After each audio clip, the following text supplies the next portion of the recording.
Alors, les chiffres du collectif contre l'islamophobie montrent que l'islamophobie concerne une femme dans 3 cas sur 4. Alors, ces dossiers nous arrivent parce que ces victimes sont des femmes. Est-ce qu'ils nous arrivent parce que c'est des musulmanes? Est-ce que ça nous arrive parce que c'est des musulmanes noirs? C'est parce que c'est des musulmanes noirs qui portent le foulard? Et on peut ajouter des critères comme ça.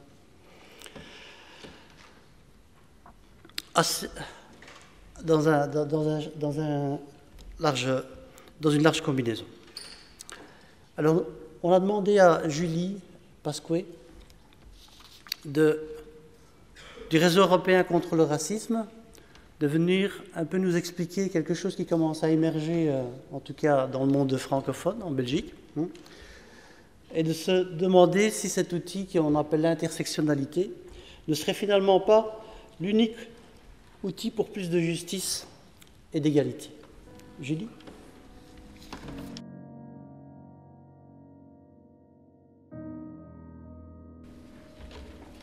Bonjour à tous. Merci pour cette occasion de présenter notre travail sur l'intersectionnalité. Donc, je fais partie du réseau européen contre le racisme, qui est un réseau d'ONG antiracistes à travers l'Europe. Donc, nous, au secrétariat à Bruxelles, nous facilitons les échanges entre différents membres. Donc, on parlait d'alliance tout à l'heure, c'est vraiment dans l'ADN, si je puis dire, d'ENAR, puisqu'on regroupe une diversité d'ONG antiracistes, dont le CCIB, dont le BIPAX, dont plusieurs organisations présentes aujourd'hui, le CJ également. Et nous faisons aussi du plaidoyer auprès des institutions européennes pour justement qu'ils abordent de manière adéquate les questions de racisme, d'antiracisme et de discrimination. Donc j'aimerais juste ouvrir ma présentation en vous partageant aussi un sentiment. Stéphanie en a un petit peu parlé tout à l'heure quand Cécile Dionga a partagé avec nous de façon publique ce qu'elle vit au quotidien, ce que beaucoup de femmes noires vivent au quotidien depuis des décennies en Europe. En fait, en même temps, je me suis dit, enfin, il y a un sursaut, mais en même temps, ça m'a profondément choquée de voir toutes ces réactions, en fait. Pourquoi? Parce que, comme le disait un peu Stéphanie, tout d'un coup, beaucoup de gens, comme si on se rendait compte tout d'un coup que le racisme tombé du ciel était là et que cette femme était victime de racisme et en omettant tout à fait les milliers de femmes qui le vivent chaque jour. Et donc cette indignation tout d'un coup m'a un peu choquée. Cette ignorance, ou peut-être une ignorance choisie, de la problématique du racisme et la façon dont il impacte la vie quotidienne des gens m'a vraiment choquée. Une autre chose qui m'a choquée, c'est la condamnation en fait, de beaucoup de personnes, qui est une bonne chose, qui est un pas important, suite à ces révélations, mais qui en même temps, mais la plupart de ces personnes s'arrêtent également à défendre juste une catégorie de femmes. Et j'ai vu des gens sur les réseaux sociaux s'indigner par rapport à ce que Cécile Dionga vivait. Et ces mêmes personnes vont promouvoir l'exclusion des femmes musulmanes dans certains domaines de la vie. Et je pense que là, on parlait d'alliance, on parle d'intersectionnalité, et là, je pense qu'il y a un vrai problème de défense de l'égalité, de défense des discriminations intersectionnelles. On ne choisit pas juste une partie des femmes contre d'autres. Donc évidemment, ce qui a été saisissant dans ces révélations et son histoire, c'est la façon dont on a vu aussi comment le racisme et le sexisme interréagissaient et comment on le vivait, comment on était visé en tant que femme et en tant que noire.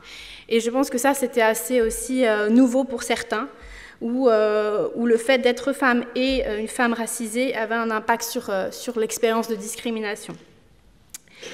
D'être à l'intersection en fait, de plusieurs motifs de discrimination. Et c'est pour ça qu'à ENAR, on a décidé, notamment par aussi le développement de ce concept aux États-Unis et en Europe, on a décidé de vraiment s'atteler à la question et de regarder de plus près la complexité des discriminations intersectionnelles et comment on pouvait mieux aborder les problématiques intersectionnelles. Donc l'intersectionnalité est un concept qui a été développé en 1989 par Kimberly Crenshaw, une académique aux États-Unis, et elle l'a utilisé la première fois pour décrire la situation des femmes noires aux États-Unis, pour décrire en fait leur situation spécifique. Ce concept sert à souligner comment différents motifs de discrimination, donc là on voit sur le slide genre, classe, race, donc qui réunissent plusieurs caractéristiques chacun, mais aussi tout ce qui est handicap. Donc comment toutes ces formes, ces motifs de discrimination en fait s'influencent et créent une situation de discrimination unique et complexe, et qu'on ne peut pas en fait, séparer l'une de l'autre. Donc, en effet, en tant qu'outil, il a des défis, bien sûr, il y a des défis avec cet outil, mais il peut être utile afin au moins de mieux comprendre comment les différents types d'oppression interréagissent, comment ils peuvent aggraver les situations de marginalisation. Donc, et ce qui est intéressant également avec cet outil, Stéphanie a beaucoup parlé de comportements individuels, de préjugés au niveau individuel, mais ce qui est intéressant aussi avec cet outil, c'est qu'il remet en question aussi les structures d'oppression et qu'il remet en cause les forces et les relations de pouvoir qui peuvent limiter l'égalité complète pour tous, toutes et tous. Donc c'est aussi un concept qui va beaucoup plus loin que juste le niveau individuel des oppressions. Pourquoi adopter une approche intersectionnelle ? Pour différentes raisons, donc je l'ai déjà dit. Déjà, reconnaître la gravité de l'accumulation des marginalisations. En effet, quand nous sommes discriminés sur plusieurs motifs et que cela s'interréagisse, l'expérience de discrimination peut être d'autant plus violente, peut être d'autant plus forte. Il est important de la reconnaître pour pouvoir mieux l'aborder ensuite. L'intersectionnalité permet également de mieux analyser, de mieux comprendre et de quantifier la complexité des discriminations. En effet, chaque groupe, avec les différentes identités que les personnes ont, vit la discrimination de différentes manières. Il est important de pouvoir mieux analyser, mieux quantifier ces expériences de discrimination afin encore de mieux les aborder. C'est aussi un outil qui peut être très efficace pour évaluer de manière critique et efficace donc, les lois et politiques.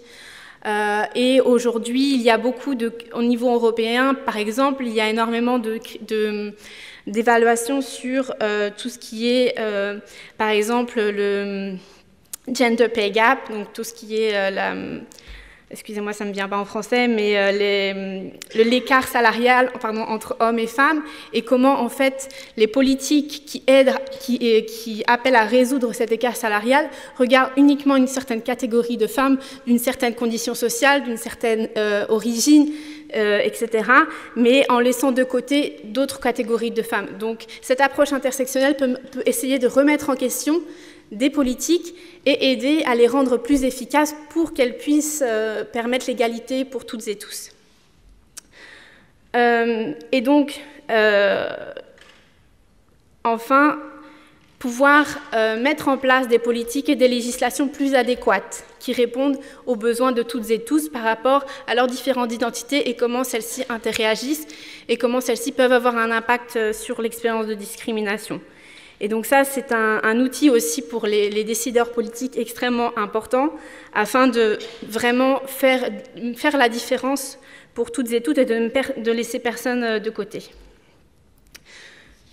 J'aimerais donc donner l'exemple, évidemment, nous sommes là pour parler d'islamophobie, j'aimerais donner l'exemple des femmes musulmanes, puisqu'en Europe, on a remarqué, en tout cas notamment à ENAR, nous avons commencé à aborder la question de l'intersectionnalité via un projet européen qui s'est appelé « Femmes oubliées, l'impact de l'islamophobie sur les femmes ». Et c'est là pour la première fois qu'on a vraiment exploré la question de l'intersectionnalité. Comment des femmes racisées étaient victimes de racisme et de sexisme en même temps. Et donc c'est là qu'on a commencé vraiment à aborder cette question. Et beaucoup de chercheuses qui aujourd'hui travaillent sur l'intersectionnalité en Europe, puisque ça vient de plus en plus en Europe aujourd'hui, mettent en avant que l'exclusion des femmes musulmanes, et notamment celles qui sont visiblement musulmanes, donc arborant un foulard, sont un des exemples les plus édifiants de la discrimination intersectionnelle en Europe, puisqu'évidemment le foulard est porté uniquement par les femmes.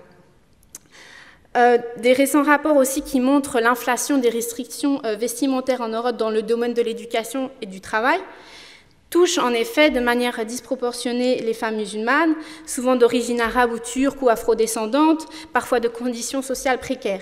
Et donc il y a vraiment une approche intersectionnelle poussée qui pourrait permettre de se rendre compte de cet effet disproportionné que nous connaissons tous, mais qui n'est pas encore assez quantifié, qui n'est pas assez encore reconnu au niveau politique, et qui est profondément discriminatoire et qui pourrait aider en fait à rectifier ces politiques et pratiques. Malheureusement, comme on le sait, comme je viens de le dire, il est rarement pris en compte en fait dans les politiques et dans les législations mises en œuvre. Il est même complètement nié dans certaines décisions de certaines cours ou décisions politiques. On continue à rappeler un principe de neutralité qui en pratique est loin d'être neutre comme nous le savons, puisqu'il ramène au respect d'une norme dominante, donc non neutre, et affecte principalement une certaine catégorie de femmes, donc clairement non neutre. Une analyse aussi de ces débats politiques autour de ces règlements et ces politiques atteste que c'est bien la visibilité des musulmanes et des femmes musulmanes qui est en jeu.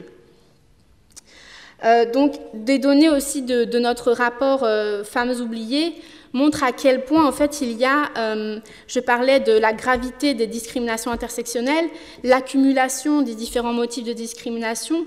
Des données montrent clairement cette problématique, et nous espérons qu'avec cette approche intersectionnelle, il y aura d'autant plus de données qui seront produites sur cette question. Par exemple, en France, il y a eu un testing de situation sur des CV. 58% des CV avec des noms à consonance française avaient été des personnes avaient été rappelées pour l'interview, contre 49% de CV avec des noms à consonance arabe. Quand nous passons avec une personne avec un nom à consonance arabe et un foulard, donc nous passons à 71% de différence entre la personne qui est rappelée avec un nom à consonance française et une personne qui est rappelée un nom à consonance arabe et un foulard. Donc 71% de différence, parce qu'il y a cet aspect intersectionnel. Donc, en conclusion, je voudrais mentionner qu'il est important, étant donné que le CCIB encore aujourd'hui met en avant le fait que les femmes sont d'autant plus victimes de l'islamophobie. On parlait d'alliance tout à l'heure. Il est important que dans la lutte contre l'islamophobie, dans la lutte contre cette discrimination intersectionnelle, il est important de créer des alliances avec les antiracistes, avec les féministes, et ce n'est pas toujours facile, comme Nadia Fadil le disait. Pourquoi ? Parce que tout d'abord, les femmes musulmanes sont comme toutes les autres femmes. Elles subissent les mêmes inégalités, mais elles sont aggravées par des discriminations, comme je l'ai dit. Deuxièmement, parce que ce qui est en jeu, et c'est bien là un combat féministe, c'est le contrôle des femmes sur leur propre corps et leur dignité. Car ces restrictions vestimentaires, en général, sont perçues comme une tentative de contrôle de leur propre corps, selon une certaine norme, et elles le vivent souvent très mal, car cela est lié à leur propre intimité et dignité. Si ça, ce n'est pas un combat féministe. Car la plupart des femmes en Europe le portent par choix, et ça, des études le montrent de plus en plus. Et donc, cette négation de l'agency qui est si chère aux féministes, cette infantilisation incessante est extrêmement violente pour les femmes musulmanes. On parle pour elles, on leur dicte quand et comment se vêtir, et on nie leur capacité à faire leur propre choix. Et enfin, parce que les conséquences sont l'exclusion de ces femmes des domaines où on est supposé s'épanouir et s'émanciper. L'éducation, le travail, l'accès aux biens et services. Donc pourquoi imposer des interdictions généralisées?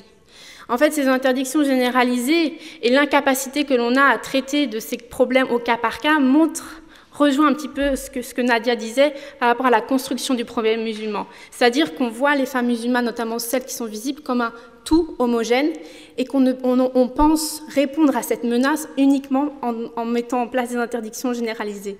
Et donc je pense qu'il faut aussi passer à un niveau supérieur avec cet outil de l'intersectionnalité. Je pense qu'on ne peut plus accepter de se justifier sur les questions de neutralité. Ce n'est plus, ou c'est de moins en moins une question de neutralité quand les femmes sont exclues des différents domaines. Je pense qu'il faut appeler un chat, si on peut dire, et vraiment créer des alliances avec les antiracistes, avec les féministes, afin de mettre ça en lumière. Je vous remercie.